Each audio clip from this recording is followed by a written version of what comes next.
Hey folks, a quick upload for a family member who was asking a few questions about my setup as far as solar backup power and energy. Unc, this is the Jackery 500 that I use for backup power, and I just acquired the EcoFlow River Pro, which is the setup here. The EcoFlow 720 watt hours with the equally powerful 720 watt hours backup battery, 500 watts on the Jackery, and as you can see, I've got my cords going out here to my sort of hard working 100 watt solar panels, and they are taking in, let's see what they're doing right now on the Jackery. It's at 51%, taking in 48 watts at the moment.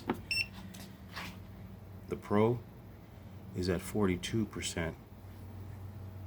And so you can see there it says 4% input from the solar panel, which means I probably need to adjust the panel.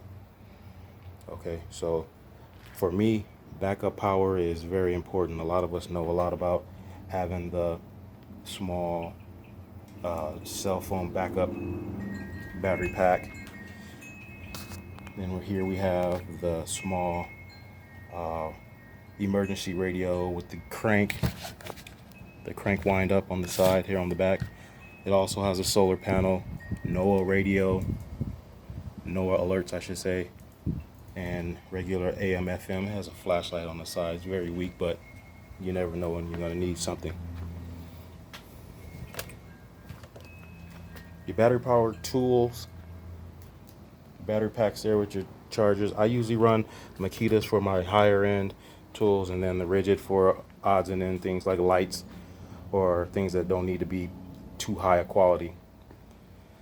Also, Predator 4000, that's my big boy to run big things and powerful backup tools and saws and things like that for the big power. That'll run the entire house. The Generac 1500, that's a lot of power also. It'll run my refrigerator, lights, and a few things. I've used that a few times to back up the house, but you know, in an emergency situation, you don't need to run in your entire house, just your essentials. So that ran my refrigerator, a few lights. At the time, it was my DVD player and the television, so we were good. And the power was only out for a few hours, so you know that'll take care of that. So a little bit of power redundancy to take care of whatever you might need. So in grid down situation or emergency, be your own power station. That's how I see it. Later.